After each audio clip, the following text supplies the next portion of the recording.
Hello everyone, welcome to study point account channel. Study point account চ্যানেলের এই ভিডিওতে আজ আমি তোমাদের সাথে শেয়ার করব আরপিএফ এসআইয়ের বিগত বছরের প্রশ্ন এবং আরপিএফ এসআইয়ের বিগত বছরের প্রশ্নের সিরিজের এটা হলো আমার 13 নম্বর ভিডিও।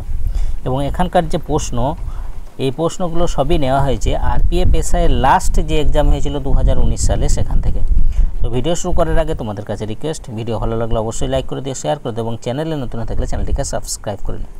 তো চলো শুরু করা যাক। আজকের প্রথম প্রশ্ন, নিচের কোন নদীটি তিস্তা নদীর উপনদী? নিচের কোন নদীটি তিস্তা নদীর উপনদী? দেখো এখানকার মধ্যে রঙ্গিত হলো তিস্তা নদীর উপনদী, option B right answer. Hockey খেলার মাঠকে বলা হয়, হকি খেলার মাঠকে কি বলা হয়? হকি খেলার মাঠকে বলা হয় ফিল্ড। হকি খেলার মাঠকে বলা হয় field, option C right answer. কার সুপারিশে 1950 সালে প্রথম এস্টিমেট কমিটি গঠিত হয়? কার সুপারিশে 1950 সালে প্রথম এস্টিমেট কমিটি গঠিত হয়? এটা গঠিত হয়েছিল জন মাথাইয়ের সুপারিশে। জন মাথাই ছিলেন স্বাধীন ভারতের প্রথম রেল ও পরিবহন মন্ত্রী। স্বাধীন ভারতের প্রথম রেল ও পরিবহন মন্ত্রী ছিলেন জন মাথাই। এছাড়া বলবন্ত রায় মেহতা কমিটির সুপারিশ কী হয়েছিল? বলবন্ত রায় মেহতা কমিটির সুপারিশে হয়েছিল পঞ্চায়েতি রাজ ব্যবস্থা, যে ত্রিস্তর পঞ্চায়েতি রাজ ব্যবস্থার যে সুপারিশ সেটা করেছিলেন এই বলবন্ত রায় মেহতা কমিটি। শরণ সিং কমিটির সুপারিশে ভারতীয় সংবিধানে মৌলিক কর্তব্যকে ভারতীয় সংবিধানে অ্যাড করা হয়। শরণ সিং কমিটির সুপারিশে মৌলিক কর্তব্যকে সংবিধানে অ্যাড করা হয়েছিল। নিচের কোন বইটি বুদ্ধের মতবাদের সাথে সম্পর্কিত? নিচের কোন বইটি বুদ্ধের মতবাদের সাথে সম্পর্কিত? এটা হলো Abhidharma Pitaka, option B right answer, Abhidharma Pitaka. Sindhu সভ্যতার প্রথম আবিষ্কৃত স্থান কোনটি? সিন্ধু সভ্যতার প্রথম আবিষ্কৃত স্থান কোনটি?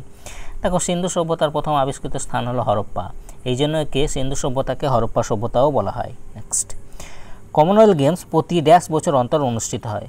কমনওয়েলথ গেমস প্রতি কত বছর অন্তর অনুষ্ঠিত হয়? দেখো কমনওয়েলথ গেমস প্রতি 4 বছর অন্তর অনুষ্ঠিত হয়, অপশন সি রাইট অ্যান্সার। প্রথম যে কমনওয়েলথ গেমস সেটা হয়েছিল কত সালে? 1930 সালে কানাডার হ্যামিল্টনে। ভারতে এখনও পর্যন্ত একবারই কমনওয়েলথ গেমস অনুষ্ঠিত হয়েছে, সেটা কত সালে? 2010 সালে। কোথায় হয়েছিল? দিল্লিতে। এছাড়া কমনওয়েলথ গেমস আগে ব্রিটিশ এম্পায়ার গেম নামেও পরিচিত ছিল। নেক্সট, নিচের কোন পাহাড়টি পূর্বঘাটের অংশ? নিচের কোন পাহাড়টি পূর্বঘাটের অংশ? দেখো এখানকার মধ্যে সবকটি পাহাড়ই পূর্বঘাটের অংশ, তাহলে উপরের সবগুলি, অপশন ডি রাইট অ্যান্সার। রাজ্যসভার পদাধিকার বলে চেয়ারম্যান হন? রাজ্যসভার পদাধিকার বলে চেয়ারম্যান কে হন? চেয়ারম্যান হন উপরাষ্ট্রপতি, অপশন ডি রাইট অ্যান্সার। রাজ্যসভার পদাধিকার বলে চেয়ারম্যান হন। সংবিধানের কত নম্বর আর্টিকেলে উল্লেখ আছে? 64 নম্বর আর্টিকেলে উল্লেখ আছে। সংসদীয় কমিটিগুলি হলো 6 প্রকার, 3 প্রকার, 5 প্রকার, 2 প্রকার। দেখো সংসদীয় কমিটিগুলি হলো 2 প্রকার, অপশন ডি রাইট অ্যান্সার। নিম্নের কোন রাজ্যে খাজুরাহো নৃত্য উৎসব পালিত হয়? নিম্নের কোন রাজ্যে খাজুরাহো যে নৃত্য উৎসব সেটা পালিত হয়? এটা পালিত হয় Madhya Pradesh, option A right answer, মধ্যপ্রদেশে পালিত হয়। নেক্সট, ভারত ও চীনের মধ্যে পূর্বাঞ্চলের সীমান্তকে বলা হয়? ভারত ও চীনের মধ্যে যে পূর্বাঞ্চলের সীমানা সেটাকে বলা হয় McMahon line, option A right answer. Durand line হলো ভারত ও আফগানিস্তানের মধ্যে, র্যাডক্লিফ লাইন হলো ভারত ও পাকিস্তানের মধ্যে দেখা যায়। নেক্সট, নিম্নের কে ভারতের নাইটিঙ্গেল নামে বিখ্যাত? নিম্নের কে ভারতের নাইটিঙ্গেল নামে বিখ্যাত? তিনি হলেন Sarojini Naidu, option C right answer. এছাড়া সরোজিনী নাইডু ছিলেন জাতীয় কংগ্রেসের প্রথম ভারতীয় সভাপতি, যিনি 1925 সালের জাতীয় কংগ্রেসের অধিবেশনে সভাপতিত্ব করেন। প্রথম ভারতীয় মহিলা হলেন সরোজিনী নাইডু। আর প্রথম মহিলা বললে অ্যানি বেসান্ত। নেক্সট, কাকোরি ষড়যন্ত্রে কোন বিপ্লবী দল জড়িত ছিল? এটা জড়িত ছিল Hindustan Republic Association, option B right answer, Hindustan Republic Association. Kakori ষড়যন্ত্র কত সালে হয়েছিল? 1925 সালে। নেক্সট, জাতীয় গ্রামীণ কর্মসংস্থান কর্মসূচি শুরু হয়েছিল? জাতীয় গ্রামীণ কর্মসংস্থান কর্মসূচি সেটা শুরু হয়েছিল 1980 সাল, অপশন সি রাইট অ্যান্সার। 1980 সালে শুরু হয়েছিল জাতীয় গ্রামীণ কর্মসংস্থান কর্মসূচি। নিচের কোন দেশে 3টি রাজধানী আছে? দেখো এখানকার মধ্যে দক্ষিণ আফ্রিকা 3টি রাজধানী আছে। নিম্নের মধ্যে কে দিল্লির বিখ্যাত শহর সিরি নির্মাণ করেন? নিম্নের মধ্যে কে দিল্লির বিখ্যাত শহর সিরি নির্মাণ করেন? এটা করেছিলেন আলাউদ্দিন খলজি। আলাউদ্দিন খলজি সিঁড়ি নির্মাণ করেন। শিবসমুদ্রম প্রকল্প কোন নদীর উপর নির্মিত? শিবসমুদ্রম যে প্রকল্প সেটা কোন নদীর উপর নির্মিত? এটা কাবেরী নদীর উপর নির্মিত। নিম্নের কোন খেলায় নেটের ব্যবহার হয় না? নিম্নের কোন খেলায় নেটের ব্যবহার হয় না? লং টেনিসে হয়, ব্যাডমিন্টনে হয়, ভলিবলে হয়। যেটাতে হয় না সেটা হলো কাবাডি। কাবাডিতে ব্যবহার হয় না।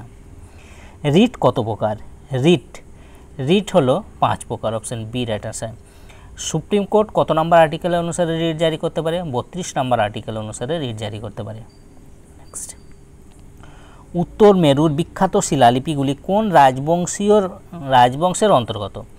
উত্তর মেরুর বিখ্যাত শিলালিপিগুলি কোন রাজবংশের অন্তর্গত? এটা হলো চোল রাজবংশের অন্তর্গত। Chola. Option C right answer. নিম্নের কোন রাজ্যে ইউরেনিয়াম খনি পাওয়া যায়? নিম্নের কোন রাজ্যে ইউরেনিয়ামের যে খনি সেটা পাওয়া যায়?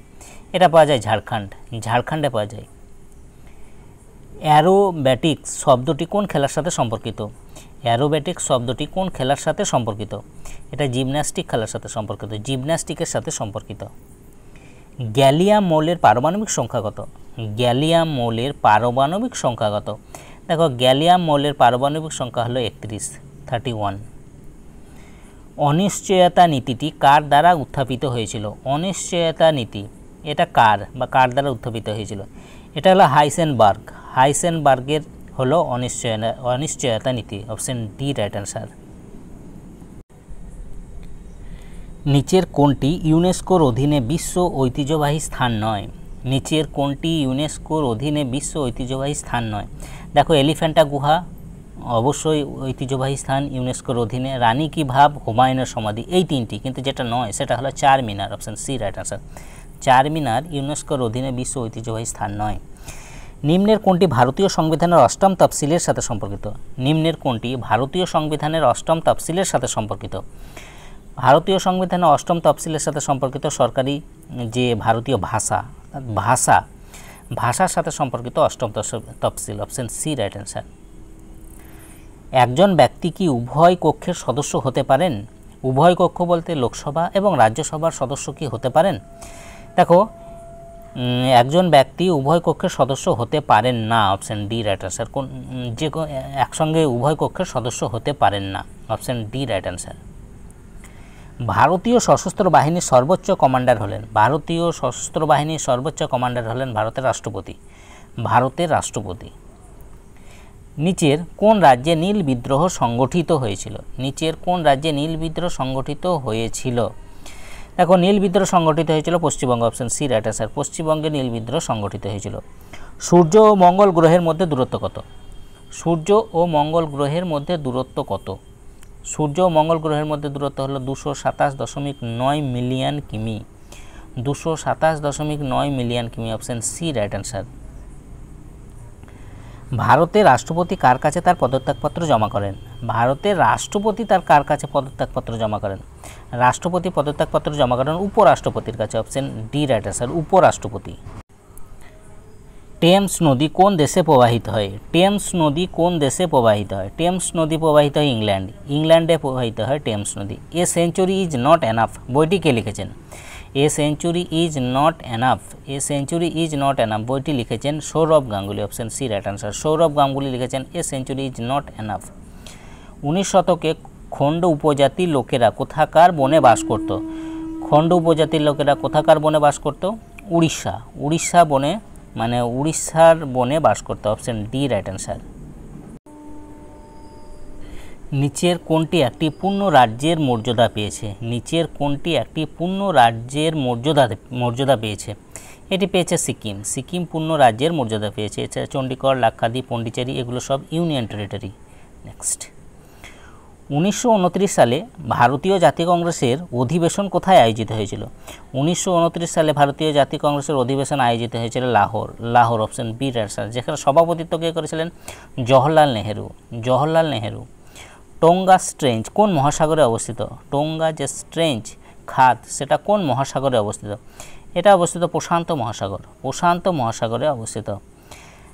কাকরাপাড়া পারমাণবিক বিদ্যুৎ কেন্দ্র কোন